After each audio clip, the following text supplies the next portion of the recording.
Hey, welcome everybody to CP Cards and Dice, and welcome to Cards and Dice TV. Thanks for joining our 1983 replay of the Seaver season using Strat. And let's look at some Seaver numbers, if you will, very quickly. We're going to wait a little bit because he is not on the mound right now. It's going to be Mark Davis. We're playing against the Giants in San Francisco. And it's going to be Bob Baylor, the top of the lineup. In the top of the fourth, there's no score in this game. So far, New York has one hit, and the Giants have no hits. Baylor leading off, and he's playing, I believe, second. He is playing second base. Then it's going to be Huey Brooks at third base, Keith Hernandez in the third hole, batting at first base. Batting cleanup is Foster, the left fielder. Batting fifth is Bradley, the center fielder. Sixth is Strawberry, the right fielder. Ortiz is seventh.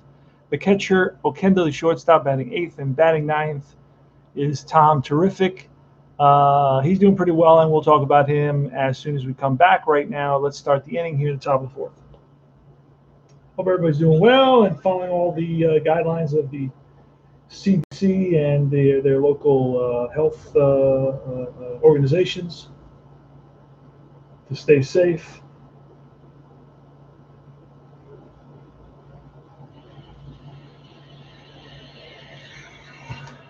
All right, it's Mark Davis. We're playing Strat Advanced, and here's the roll. Is going to be a 6, so that's going to be off the pitcher. Davis is it's going to be off the pitcher, and Baylor's a righty, so that's going to be a 6-5. It's a ground ball shortstop X. LeMaster, Johnny LeMaster at shortstop. He is a 28, and a 28 is going to encompass a 6-15, a 3-6, and then a 15. And we got a 12, so that's not there. So now we're going to roll. He's a 3, and that's a 15. That's going to be a ground ball that LeMaster gets to, fires to first, and in time. One away, gets Baylor on a ground ball. 6-3, we're using the Strat PC game as well to keep all our stats and to run our replay. And that's a 4-12. And a 4-12 is going to be a fly ball off of Brooks's bat into center field, and Davis drifts over, sails under, and makes the catch. 2 away. And in center field, it's Chili Davis in center field. Keith Hernandez is next. He's 0 for 1 today. And that is a 2-6, and that's ball 4. So Hernandez takes his base. 2-out walk. We try to get a lead with Hernandez. We don't get it. George Foster, big power hitter. And that's a 4-3 against a righty, and that's going to be a fly ball left field X. The left fielder's an E9. And on the 9, we're looking at a 3-11. That's a pretty high number. We get a 15. So on a 9, it's a 3-11, 16, and 18. So we do not get an error there. Let's see if it drops in for a hit. No, it does not. And Leonard runs it down in the corner. So Foster drives one to left field, and Leonard catches up with it in the corner near the stands, and that retires the side. 3 up. No, 3 up and 3 down, because Hernandez did pick up a 2-out walk on that. We're at the bottom of the fourth, no score. Tom Terrific versus the lefty, the southpaw Mark Davis. Davis was 6-4 with a 3.49 ERA and 111 innings pitched. Let's talk a little bit about Tom Terrific. Let me look at his stats so far this season. Let's see. All right, he had 9 wins in actuality, and in the replay has 10 wins. I've learned how to play him using the bullpen a lot more. Losses, he had 14 losses in actuality. He has 8. He's got 9 more starts to go. I guess this would leave 8 more starts to go after this one. He's got about 60 innings pitched left in 8 starts. So that about, 8 times 7 is what, 56? 8 times 8 is 64. So it's about he averages about 7 innings, so he's right on target for his innings pitched. Now the hits allowed, he's got 142, and he allowed 200 hits. Walks, he's got 64, he allowed 86. Strikeouts, he has 111, allowed 135. Home runs is, I think, where he's a little behind. He's allowed 7 home runs. He allowed 18 in actuality. And that's about it. So he's almost identical in hits per innings, in walks per innings. He's almost identical in strikeouts per innings, a little bit above. Home runs per 9 innings, he's below.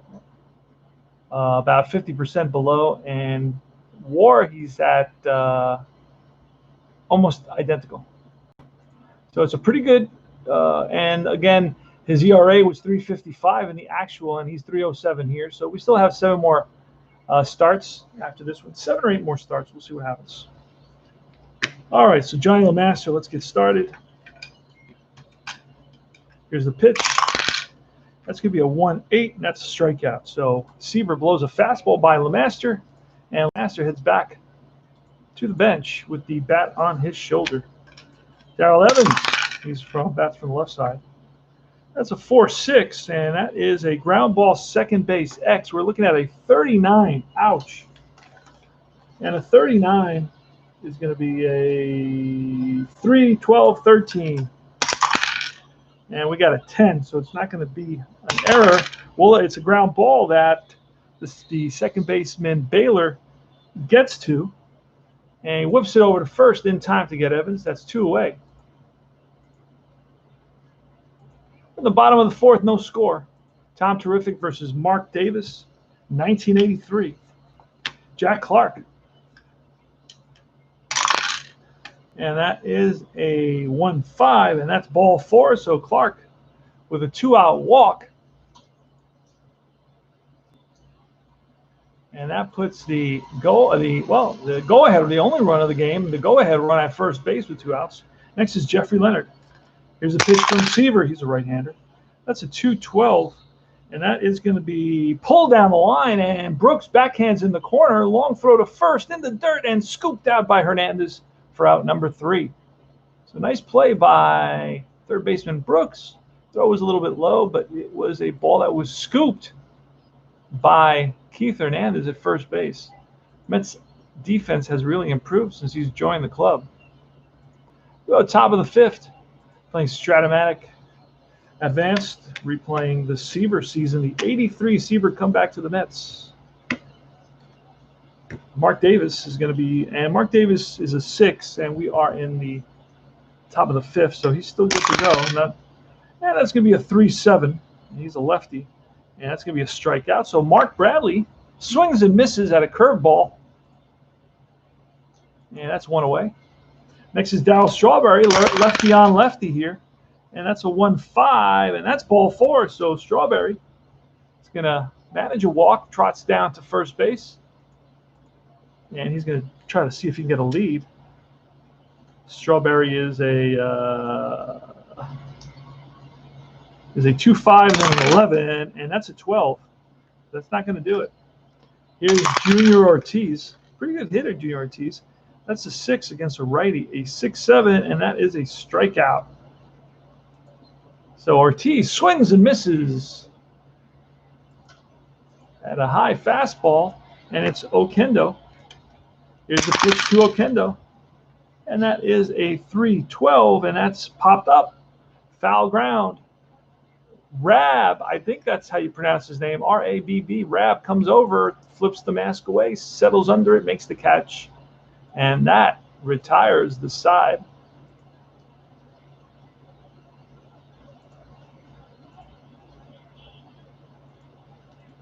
All right. It's going to be Chili Davis leading it off against Tom Terrific in the top of the 6th inning. Bottom of the 5th inning. That's going to be a 4-7. He's batting from the left side. 4-7. That's a K. So Seaver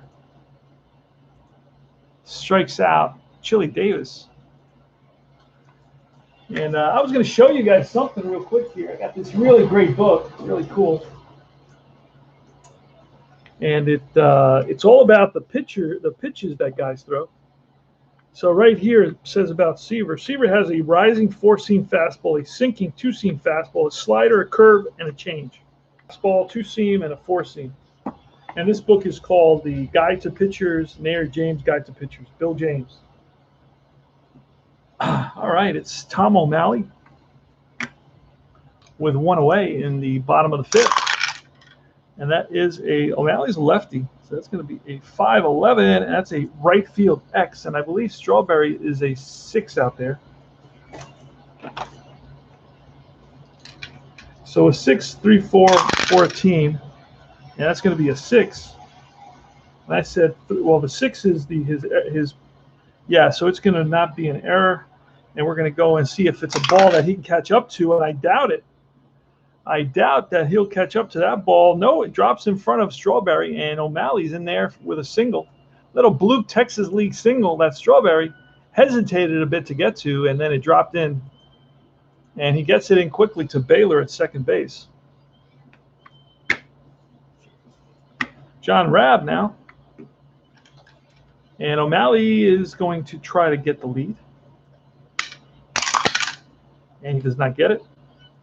Here's the pitch to Rabb, and that is a 3-8 against a righty, and that's going to be a split die. Line drive. Oh, base hit. Pulled down the line into left field corner, and after it is Foster. And stopping at third base is going to be O'Malley. A one-out double by Rabb. And that's going to put runners on second and third here in the bottom of the fifth. And let's check that. Let's check that name. Let's see. There it is. Let me go back. A lot of times you'll find the spelling or the pronunciation on the baseball. In the John Andrew Rabb. It just sounds that it's not a lot of syllables, so it just should be John Andrew Rabb. I don't see anything. All right. So it's going to be second and third with one out. The Mets going to have to bring the infield in. It's going to be Dwayne Kuiper, the lefty. Here's a pitch, and that's a 2-9er. And a 2-9er is a fly ball center field. This is going to be deep enough for a sac fly, and it's going to be 1-0. The Giants here at home.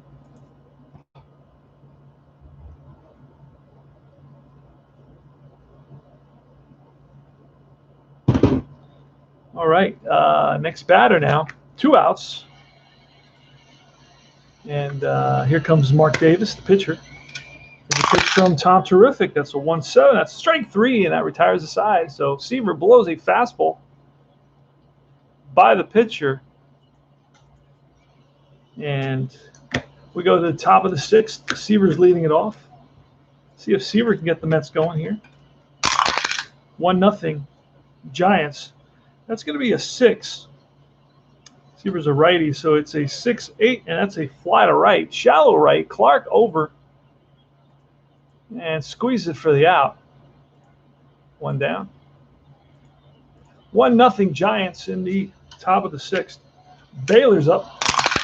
Baylor's 1 for 2 today, and that's a 1-7, and that is popped up. Middle of the infield. Kuiper and LeMaster both converge. LeMaster yelling, ball, ball, ball, and he's got it for the out. 2 down now. And it's Huey Brooks. Huey Brooks is 0 for 2. Here's the pitch, and that's a 6-2, and that's a comebacker to Mark Davis. He's up with it. Feels his position, throws out Brooks, and that retires the side. 1-3 if you're scoring at home. Go to the bottom of the 6th inning. Tom Terrific takes the mound. Facing the leadoff batter 0 for 2, Johnny LeMaster. That's going to be a 2-11, and that's going to be a ground ball. Chopped to third. Brooks scoops it, fires the first, and in time, 1 away. 5-3. Next is Darrell Evans, left-handed batter. Here's the pitch. That's going to be a 4 and a 5, and that's strike 3. And Seaver gets him with the curveball. 2 out. Jack Clark. Jack Clark with good power. That's a 5 and an 8. That's a fly ball, deep center field. Bradley on the run near the track and makes the catch. Bradley with a good jump on that. Read it well right off the bat. So Clark gave it a ride, but did not carry. Bradley was able to catch up to it. Usually it's Brooks, the Mets' everyday outfielder. RJL is in the house. Check out his amazing channel. He does amazing things. All right, it's Hernandez. What we have? There's Keith Hernandez. Why is Ortiz there? That's weird. Ortiz should be somewhere else. Okay. Here's the pitch to Hernandez. And that's a 4-8, and that's ball 4, so Hernandez walks. So we're going to have to keep an eye on the pitcher now in this inning. George Foster. And that is a 2-6, and a 2-6 is hit hard at third baseman. O'Malley's going to go to second for 1. Kuiper with the relay to first in time. 5, 4, 3, round the horn.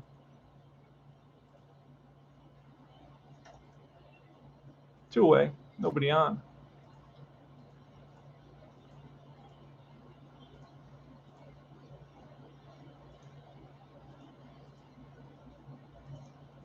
Getting himself comfortable in the box is Mark Bradley. He's a right-handed hitter. He's 0 for 2 today.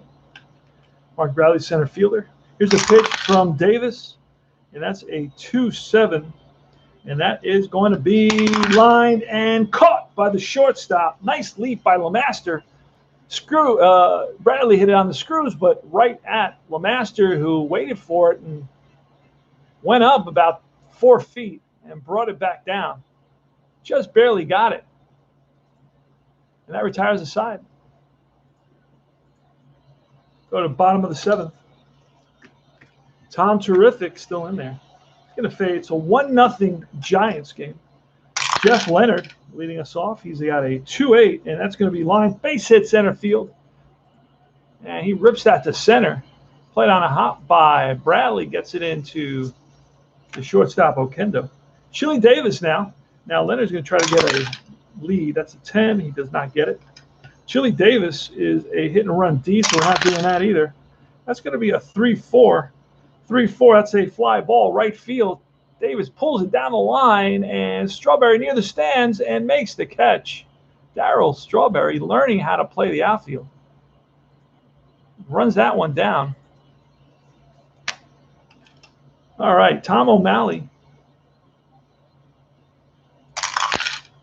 And that's a 5 and a 10, and that's a fly ball. This time popped up left side of the infield. In comes Foster. Back goes Okendo and Brooks, and Foster calls for it, makes the catch. So it's an F7. And now it's John Rabb, the catcher. Here's the pitch, and that is a 1-4, and that is grounded to short. Okendo tosses it to Baylor for the force, and that retires the side. Go to the top of the 8th. It's going to be Darryl Strawberry leading off against the lefty Mark Davis. There's a pitch. It's a 1-9er against a lefty, and that is a deep drive off the bat of Strawberry, and that's off the wall. Clark is after it in right center field. Strawberry, big turnaround, is going into second base, easily standing up. Leadoff double, and that may be it for our boy. We go into the bullpen, into the Giant bullpen. Let me take a look on my roster. It tells me who was available on this particular day. That's why I really like using an assistant, if you will. It gives me that roster, and I can look at that roster. It tells me who's tired, who's not, because this is probably the only game that I'll play with this team. I don't know what happened before. So we got Greg Minton, who's available. And I don't know that he. Then we got Gary Lavelle. He's available as well. Gary Lavelle's a lefty, and we have a righty coming up. We make a Rennie Martin. He is a. Is he available? No, he is not. Then we got Jim Barr, who. What? We're gonna bring in Barr. Let's see if we have him. You know that Strat-O-Matic is not known for all their cards, so every so often, I'll have to make one, create one, or just bring it up on my phone, on my app. I have the Card Maker app. You should get that. Buy all these expensive sets. Go for the older sets. Those those unpopular seasons that have the same players as the popular season. You get all the same players, all the same action, except you're not paying $600 because guys are hoarding. Avoid all that. That way they'll bring their price down. But while guys are paying those ridiculous prices, they're gonna extort you. They're gonna gouge you. So it's gonna be Jim Barr. He's a right-hander. And we're gonna have to pull a double switch. Yes, we will. We have to pull a double switch here. And I know that RJL loves to pull those double switches. So the question is, the easiest way to do it is to pull a catcher. That's the easiest and fastest way to do it. Or I could pull Dwayne Kuiper and bring in Wellman. That's what I'm gonna do. Pull Kuiper. No, I can't pull Kuiper because Kuiper's batting next. So I cannot pull Kuiper. I'm gonna have to pull the catcher because I don't want to pull O'Malley. I think he's a starter. So if I know that if you see, because RJL doesn't use a roster, so he can't see. See, I have an advantage. I have a whole menu up in front of me. It says these are the guys you have, and so on. He doesn't have that. He just has to go through the deck. It makes it much harder. All right, so Wellman's going to come in. He's going to bat ninth. He's going to play second base. I believe he's a second baseman. Let me double check that.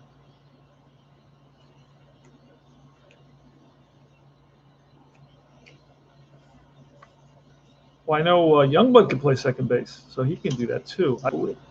Let's see, Wellman. Where are you, my boy?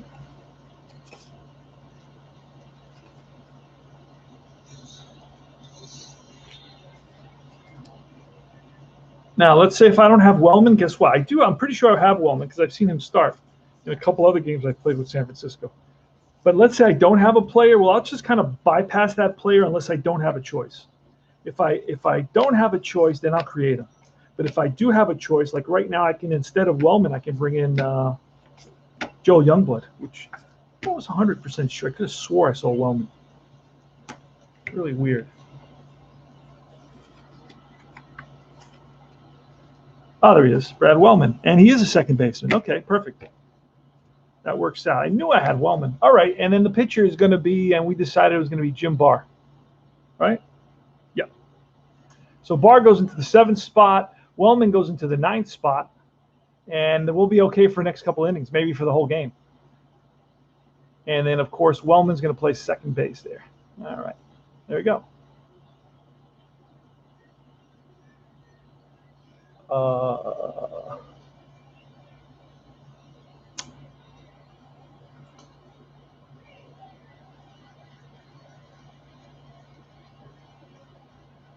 Let's see.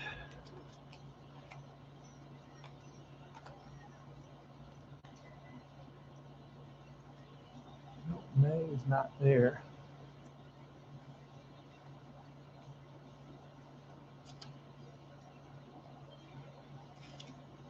It's a double switch pain in the butt here, RJL, because, all right, but I do have an extra catcher, and I'm going to have to go with the catcher because the other thing does not work. So we are going to have to use the catcher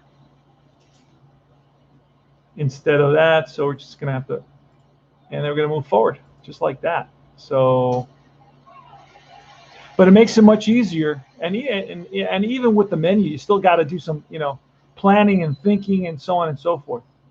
So Brenly's picking up for a Rab, and the Rab spot is going to be taken by Barr. And then you got to pop in the P on Barr, and you got to pop in the C on Brenly, and we should be good to go. All right. Ortiz coming up. Ortiz with Strawberry at second base, and then it's going to be Oquendo. And Ortiz can hit. Ortiz can hit. It's going to be Jim Barr against Ortiz. Here's the pitch. Nobody out. Say 3. That's going to be off the batter card. A 3-3, and that's a fly ball right field. Now Clark is out there. He's -2. This is going to be fun. -2, but going from second to third is from in right field. It's a +1 here, but he's being held, so that's a. I guess that would be a minus again. So we're looking at a 14 to make it to third base, and with nobody out, we're going to try to tag up. So it's a fly ball, medium right field. Strawberry is going to try to tag up, and he is safe at third base. Okay, so that worked out for us. Fly out right field, but Strawberry's now he's at third base. See, this is what we need to do with payoff pitch. There has to be D. Smith. There has to be opportunities for guys to tag up and to go to third, because if you don't have that, you stagnate on the bases. It's just like you go base to base, and that's not fun. So you want to be able to move up on fly balls, which is critical. Which every game does that. I mean that every game does that and makes it pretty easy. Relatively speaking, within reason, not automatic, but within reason. So now here we are in the top of the 8th inning. Strawberry is at third base with 1 out. Ortiz flies out to medium right field, and Clark with a good arm out there is not going to get enough on the throw to prevent him from going to third base. All right, so this is going to force the Giants in a 1-0 game to bring the infield in. And it's going to be Oquendo. Going to let Oquendo roll. Here's the pitch from Barr. So off of Barr, a 5-6er, and that's a fly ball center field. This is going to be a deep enough for a sacrifice fly, and there's going to be a throw to the plate. Let's see what happens. And here's the throw, and it's cut off by the first baseman, Evans. And the game is tied at 1 apiece on a sac fly by Jose Oquendo to center field. Chili Davis just doesn't have the arm at that distance. So here comes Seaver, and with nobody on base and 2 outs, but it's going to be Seaver's going to be going into the 9th. We don't need that, so we're going to bring up a pinch hitter, and it's going to be Legrand Orange. Rusty Staub. Love to bring in Rusty in these big game situations. So he's going to. So Seaver's getting called back, and that's going to be all for Tom Terrific. Did a heck of a job. Leaves the game tied at 1 apiece after he's pitched 7 complete, and it's going to be Rusty Staub. So now, if for example the Mets score another run here, then Seaver would be in line for the victory. But he can't take the loss. All right, so it's Rusty versus Jim Barr. Here's the pitch, and it's a 4. He's a lefty, a 4 and a 7. That's the line. Base hit to right field for Rusty Staub. We're going to see a pinch hitter for Legrand Orange. Again, done his job as a pinch hitter. Makes it to first base for the Mets with 2 outs. And we're going to bring in Wilson, and Wilson is going to pinch run. And Wilson's going to try to get a lead. Wilson's a good base runner. Try to get a lead. See if he can get to second base here. Oh, that's a 12. And that's that. He does get a lead. So he's going to be an 18 minus 5. So that's going to be a 13. There he goes. And he is safe. Throw down from Brentley, not in time. So Mookie Wilson steals second base. There's no better time to steal second base than with 2 outs. And your leadoff batter coming up, because if you get thrown out, next inning he'll have the leadoff batter coming up, and he'll get on base. But now we're in a great situation because we've got the go-ahead run at second base. So a base hit single here would probably score Wilson. Here's the pitch to Baylor.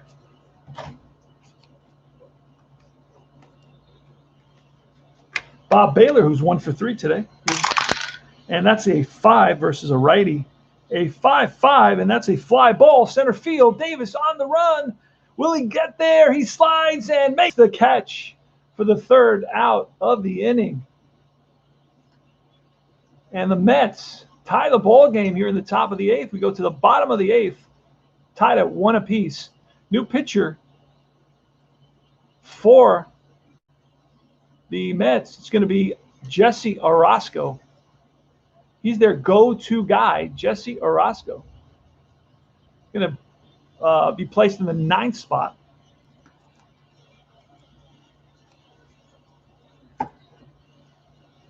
All right.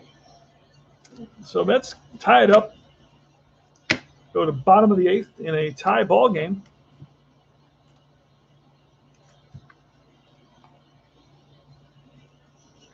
It's going to be Dwayne Kuiper leading it off. Here's a pitch, and that's a 1-7 versus a lefty. 1-7, that's line base hit. Frozen rope to center field. And Kuiper's on, and Kuiper can steal some. Oh, no, he can't steal any bases. Nope. Nope. He's got decent speed, but can't steal bases. And I thought he could steal bases. Bob Brenly is up.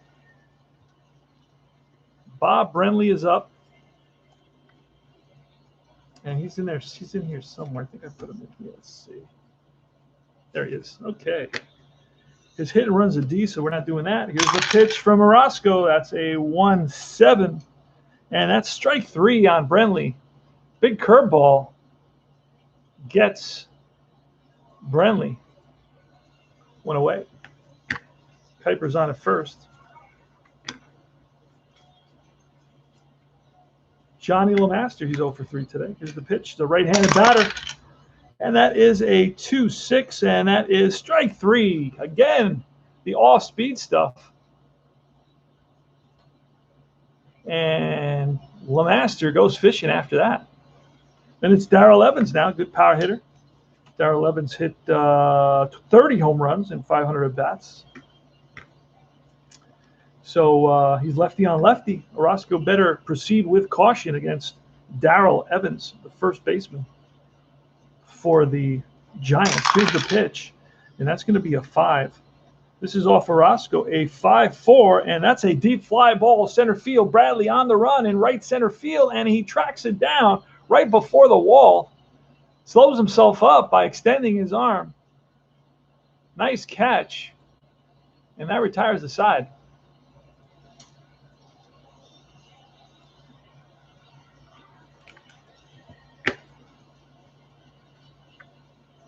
Hubie Brooks against Jim Barr. Here's a pitch. Top of the 9th, 1-1 against the Giants. It's a 2-4. Barr's a righty, so that's going to be grounded to third. O'Malley, easy hop, over to first, 1 down.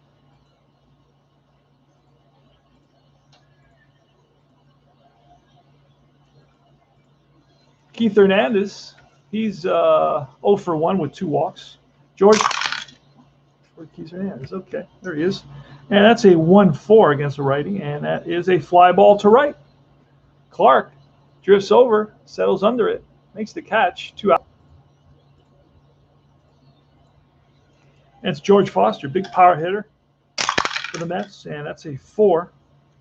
It's going to be off the pitcher's card, a 4-7, and that is a potential. That's line and caught by the second baseman, Kuiper, right there.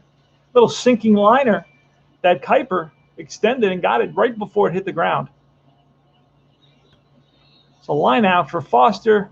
Hit it on the screws, but right at the second baseman. It's an out, and we move to the bottom of the 9th. Orosco against Jack Clark. Here's a pitch, Jack Clark. And that is a 1-8, and that's a deep drive, left field, and Foster to the track, and looks up, and that's gone. Game is over. Jack Clark, a game-ending home run off Jesse Orosco, and the Mets lose it by a score of 2-1. Walk-off for Jack Clark. And let's go over the box score quickly here. The Amazons with 1 run, 3 hits, 1 error. The Giants with 2 runs, 5 hits, and no errors. And the victory is going to go to Barr. The loss is going to go to Orozco. Offense worth mentioning. Mets only had 3 hits, not worth mentioning, but worth noting. And the Giants had 5 hits, so it was a game with few hits. And and it ends favoring the Giants by a score of 2-1. Orozco drops to 1 win and 6 losses, which is a lot different than his actual record. Hey, Bleacher Bum is in the house. We're halfway through, actually towards the end of August, in our replay with Seaver using Strat.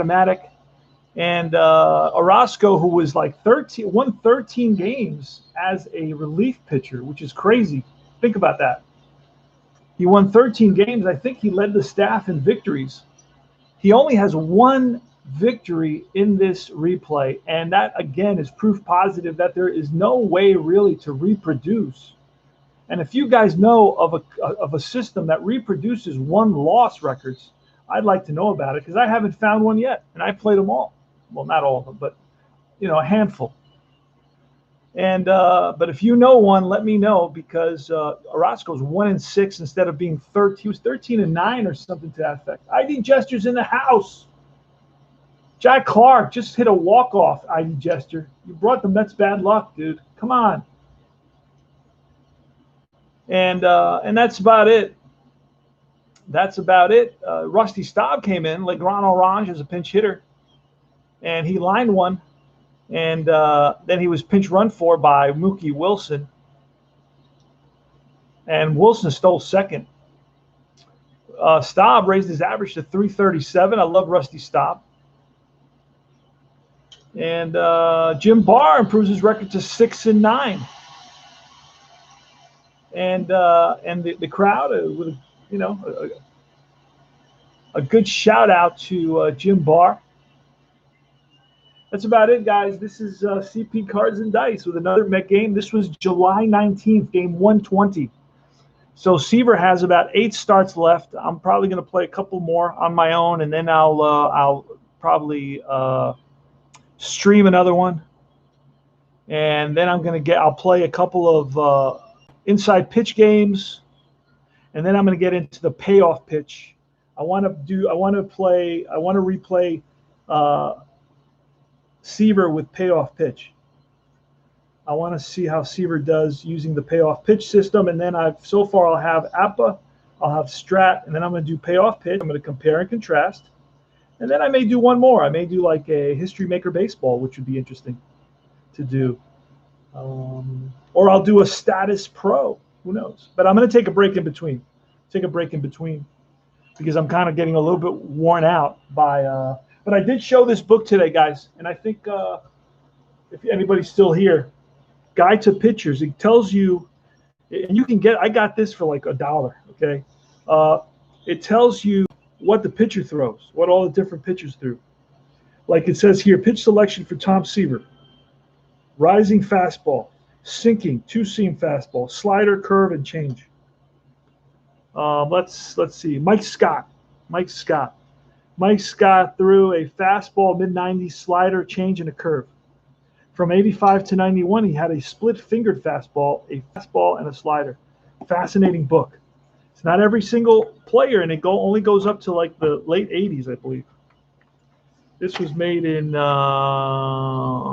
was this put out? 2004. Okay. So you get guys until 2004. But anyway, if you want to pick this up, probably find it on eBay somewhere. Pretty cheap. So this tells you what their pitches are.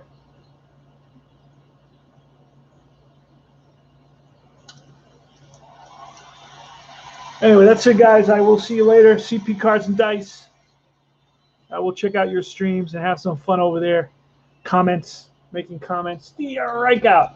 RGL says came up and what's up, boys? D. Smith was here. Bleacher Bums was here. Check out his channel. Amazing stuff. Check out his 1921 review of the cards. Oh, man. That it should be a documentary. Amazing stuff. Bleacher Bums, Anthony. Great stuff. ID Jester, check out his Wargaming and his past videos of the best games, the best tabletop baseball games. That's a great one. It's a classic. See you later, guys.